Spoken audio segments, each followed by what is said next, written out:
Assalamualaikum warahmatullahi wabarakatuh. Sobat Lutfi Info dimanapun berada, welcome to my channel YouTube Lutfi Info, YouTuber santai yang membuatnya terlelap hingga tertidur. Gerakannya seperti badai yang membuatnya terkejut hingga terbangun dari tidur. Salam takdim untuk semua. Assalamualaikum warahmatullahi wabarakatuh. Waalaikumsalam warahmatullahi wabarakatuh. Alhamdulillahirrabbilalamin. Allahumma salli ala sayyidina Muhammadin al-fatih lima ulik wal khatimi lima sabaq, nasiril haqqi bil haqqi wal hadi ila siratikal mustaqim wa ala alihi qadrihi wa miqdarihil azim. Alhamdulillah sahabat-sahabat, kita berjumpa kembali di nuansa yang baru. Advokat Muda Official bertransformasi menjadi pengacara Abu Nawas. Nah, kebetulan di official kita telah hadir sahabat saya, YouTuber pejuang, dan beliau selalu senantiasa menyampaikan kebenaran untuk persatuan umat. Beliau adalah Mas Lutfi Mubarak dari Malang tepatnya. Beliau punya channel YouTube namanya Lutfi Info dan juga YouTuber pejuang. Monggo di like, di share, dan disebarkan untuk senantiasa kita membantu para pejuang menyampaikan kebenaran. Nah, alhamdulillahirrabbilalamin, tadi ini kita ngobrol-ngobrol dengan Mas Lutfi. Kemudian Mas Lutfi ini bilang sama saya, Mas Habaib, gimana dengan kabarnya si Sambo katanya. Ya sudah, sekalian kita buat video biar masyarakat juga update juga berita tentang itu, kan gitu Mas Lutfi. Gimana Mas Lutfi? Apa yang perlu sampean tanyakan seputar dengan Sambo ini? Oke, assalamualaikum warahmatullahi wabarakatuh. Alhamdulillahirrabbilalamin. Berjumpa lagi di channel YouTube beliau selaku Abu Nawas, pengacara Abu Nawas. Beliau guru ana, masya Allah, luar biasa, selalu menasehati ana gitu kan. Mudah-mudahan nasihat beliau bermanfaat untuk kita. Amin. Jadi terkait gini Gus, ana ingin bertanya, Sambo ini kan sudah berapa bulan yang lalu, tapi kok belum ada titik terangnya sama sekali. Kita kan selaku orang awam ini kan butuh apa masih ada keadilan. Yes. Jangan sampai ada tagar itu tidak percaya polisi, tidak percaya dengan aparat keadilan, aparat hukum apalagi. Kita kan jangan sampai seperti itu. Mau tidak mau kan kita butuh juga namanya polisi. Lebih baik kita butuh satu polisi yang jujur daripada polisi yang tidak amanah dengan jabatannya gitu kan. Yes. Jadi bagaimana Gus, si Sambo ini kok belum ada keadilan itu kan? Artinya udah nyampe mana gitu ya, dan terus sampai gimana? kita terlena gini kan? Iya. Banyak kasus-kasus yang lain di negeri Terus ini. terang saja saya kuota dihabiskan untuk melihat sidangnya Sambo gitu. Sebenarnya dalam hal ini yang paling diuntungkan provider ini kuota kan, ya, karena dihabiskan untuk menonton itu. Oke, terima kasih, itu best question, pertanyaan yang sangat smart. Jadi dalam kasus Sambo ini ada beberapa catatan dari saya, Mas Lutfi, di mana di negeri ini memang butuh viral dulu, baru seakan-akan secara cepat dan masif proses penanganan itu sedemikian rupa cepatnya. Nah, mengingat ke Sambo di awal-awal itu, jelas itu di framing bahwa terjadi tembak menembak kan itu kan. Kemudian ternyata faktanya setelah dilakukan penyidikan lebih mendalam, ternyata itu bukan tembak menembak, dan itu sudah publik mengetahui semua itu. Oke, itu yang pertama. Dan yang kedua, bahwasanya Sambo telah menjalani yang namanya sidang etik, ya kan? Sidang etik, dan dari etik itu ditetapkan bahwasanya Sambo diberhentikan tidak dengan hormat atau PTDH. Tidak ada lagi upaya hukum kecuali yang bersangkutan mengajukan peninjauan kembali sesuai dengan ketentuan Perpol tahun 2022 itu. Nah, sekarang bagaimana nasib pokok perkaranya, ya kan, tindak pidananya. Kalau itu kan etik kan, masalah etik, masalah apa namanya, masalah jabatannya dia kan gitu kan, sebagai polisi kan gitu. Sekarang bagaimana pokok perkaranya, materinya yang sedang disidangkan itu. Nah, kemarin sudah dibacakan dakwaan, walaupun saya juga cukup speechless, cukup heran di awal-awal dakwaan itu.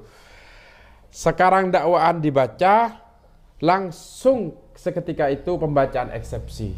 Cepat sekali ini, saya bilang. Saya aja selama beracara dakwaan dulu dikasih waktu 1 minggu untuk menyusun eksepsi. Cepat sekali nyusun eksepsinya itu loh. Heran sekali. Wes, oke lah, walaupun eksepsinya itu ditolak ya. Jadi apa namanya, sangkalan-sangkalannya itu ditolak semua. Nah, kemudian masuk kepada pokok perkara.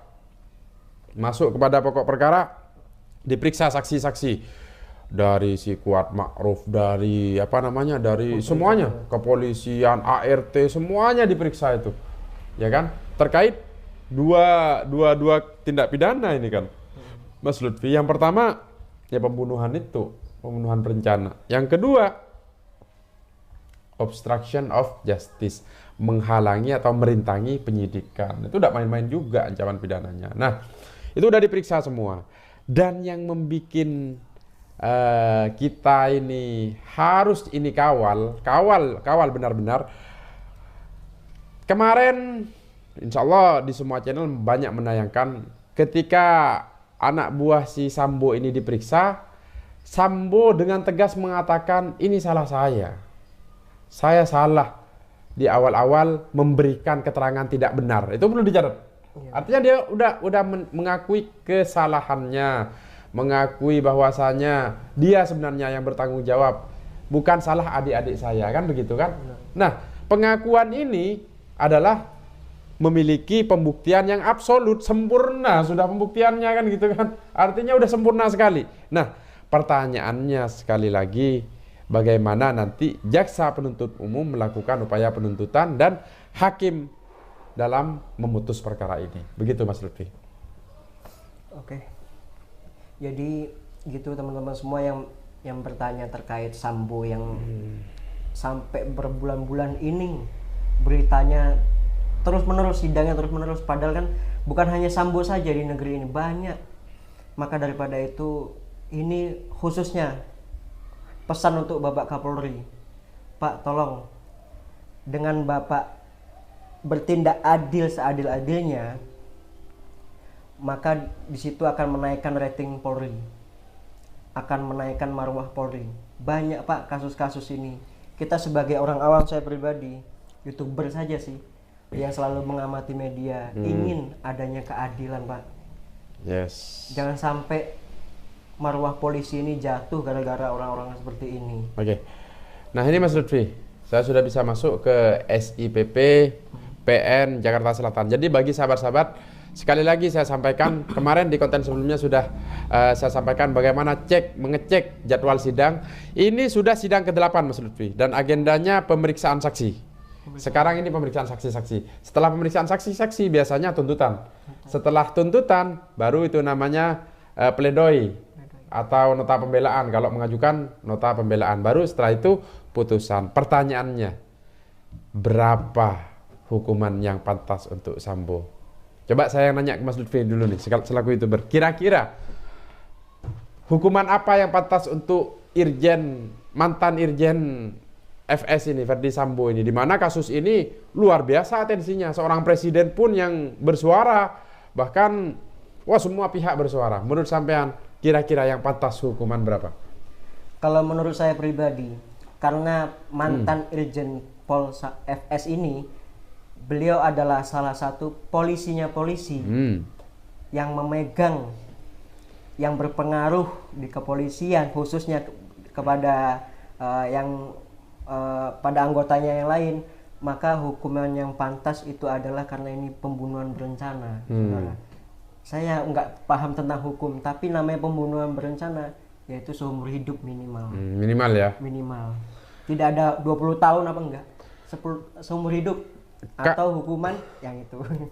Ya kalau saya yang pantas, nggak usah pakai yang itu. Udah hukuman mati itu adalah harga yang sangat murah untuk untuk dijatuhkan. Itu merupakan harga yang sangat murah untuk diputuskan kepada FS ini. Kenapa? Ayo saya bedah. Yang pertama, jelas ini sudah menjadi ranah publik, konsumsi publik, dan menjadi atensi publik, di mana pertama dia meyakinkan bahwa ini terjadi yang namanya tembak menembak. Akhirnya terbukti tidak ada tembak menembak, yang ada ini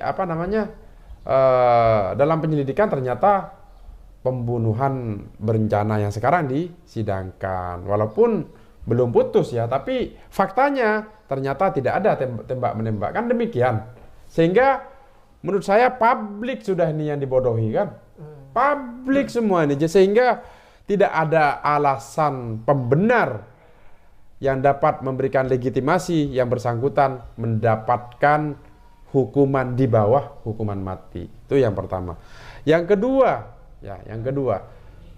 ini nyawa kan. Apalagi dia seorang polisi, ya kan? Seorang polisi dia nembak membunuh, merencanakan pembunuhan. Walaupun yang bersangkutan masih berkelit tidak melakukan penembakan, tapi dari versi Baradae yang bersangkutan ikut menembak kan gitu kan.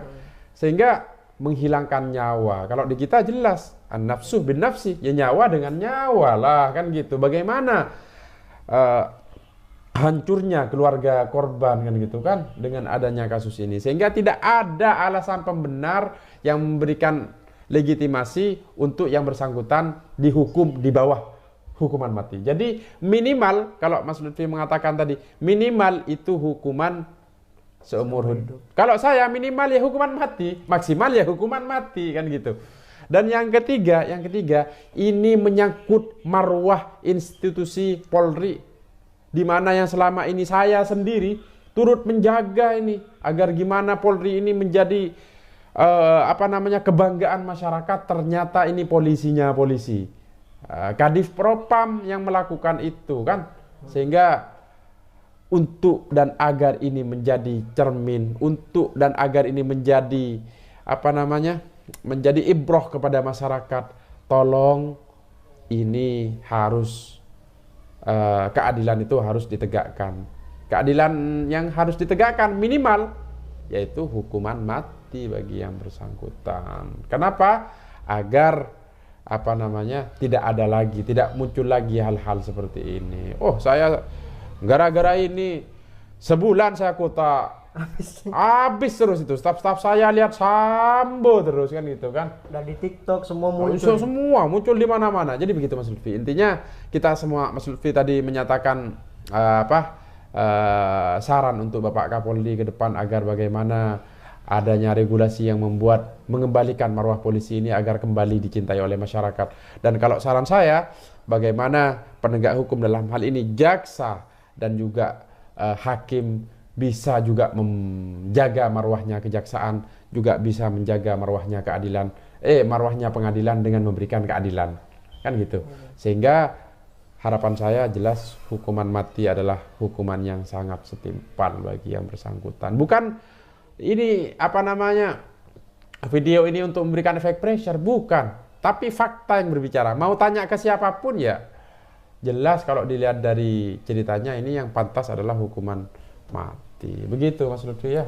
Jadi harapan kita bersama, kasus dari Sambo ini merupakan titik awal bagaimana keadilan bisa dilihat dan dirasakan oleh masyarakat Indonesia kan gitu. Kalau udah ini bebas apalagi atau hukum 5 tahun gitu kan, udah gimana hancurnya? Bukan hanya hancurnya keluarga loh, hancurnya rakyat ini juga. Oh ternyata begitu ya, oh ternyata begitu kan. Ada begitu. gengnya juga itu. Ya itu makanya. Oke. Jadi demikian Mas Lutfi. Jadi ini Gus ingin ada satu pertanyaan lagi. Terkait Sambo ini kan saya sebagai orang awam dan teman-teman semua yang melihat media tidak menyangka bahwasanya kok ada Sambo. Sebelum kita nggak berpikir, ternyata ingat ucapan Habib Rizik, Allah tidak diam. Yes, betul. Cuma bahasa seperti itu muncullah seorang Timbo ini. Timbo. Oke, jadi demikian. banyak sangkut pautannya gitu. Iya, betul. Terkait 6 syuhada itu kan sama ternyata. Betul. Ada sangkut pautannya dengan kasusnya Sambo ini. Kita ikut terus melihat kasus ini. Ini bukan hanya nasional aja, internasional yang melihat ini. Betul. Gitu. Ya mudah-mudahan Bapak Kapolri melihat video ini. Saya sebagai anak muda, Pak, mau nggak mau saya kelak akan memimpin atau melihat negeri yang kita cintai ini. Gitu. Tolong, Pak, tegakkan keadilan.